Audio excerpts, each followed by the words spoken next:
저는 구원받은 것에 만족해요. 큰 욕심은 내고 싶지 않아요. 전 지금도 평안합니다. 물론 교회에서 봉사하는 것도 중요하지만 그게 제 사적인 일에 영향을 주게 하고 싶진 않아요. 사적인 일 80%, 주님의 일 20%의 비율이면 적절하지 않을까 생각합니다. 이런 말을 들으시는 주님의 심정이 과연 어떨까요? 주님이 우리를 대신하여 죽으셨기에 우리가 새 삶을 얻게 되었는데, 그런 우리가 주님의 일과 사적인 일을 구분한다는 것 자체가 과연 가당키나 한 것일까요? 저가 모든 사람을 대신하여 죽으심은 산자들로 하여금 다시는 저희 자신을 위하여 살지 않고 오직 저희를 대신하여 죽었다가 다시 사신 자를 위하여 살게 하려 함이니라. 우리가 살아도 주를 위하여 살고 죽어도 주를 위하여 죽나니 그러므로 사나 죽으나 우리가 주의 것이로라. 그렇습니다. 우리의 인생은 우리 자신의 것이 아니고 우리를 대속하신 주님의 것입니다. 우리의 신분 자체가 그리스도 안에서 공적인 신분이 된 것입니다. 그러므로 우리가 가져야 할 소망도 당연히 공적인 소망이어야 합니다.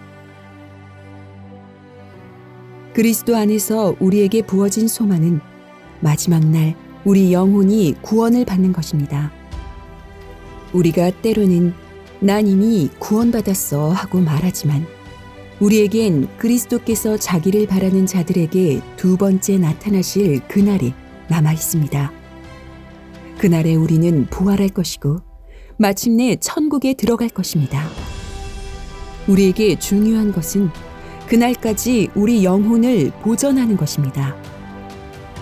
우리를 묶고 있던 죄의 결박을 주님이 풀어주셨는데 우리가 죄를 대적하지 않고 여전히 죄의 종노릇을 하고 있어선 안 됩니다. 우리에게 주어진 신자로서의 삶을 그날을 준비하는 기회로 삼아야 합니다.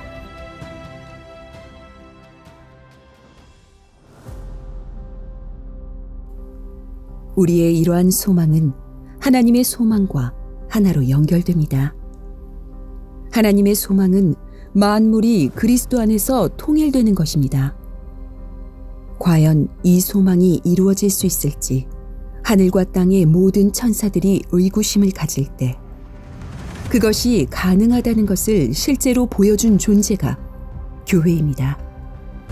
교회는 결코 화평할 수 없는 유대인과 이방인을 연합하게 했고 이처럼 도무지 하나가 될 수 없는 다양한 사람들을 통일되게 했습니다.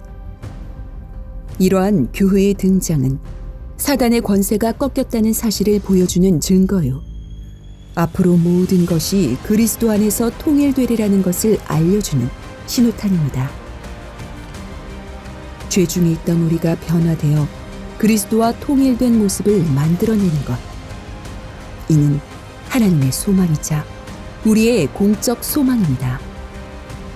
하나님께서 우리를 불러서 하시려는 일이 결국 우리가 먼저 구했어야 할 일인 것입니다.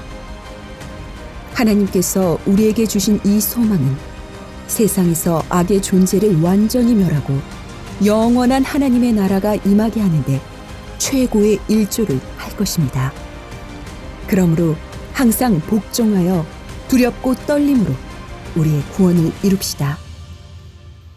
자기의 기쁘신 뜻을 위해 우리에게 소원을 두고 행하게 하시는 하나님께 영광을 돌립시다. 주님이 우리의 삶을 그의 나라를 위한 공적 삶으로 여기시고 우리를 도우실 것입니다.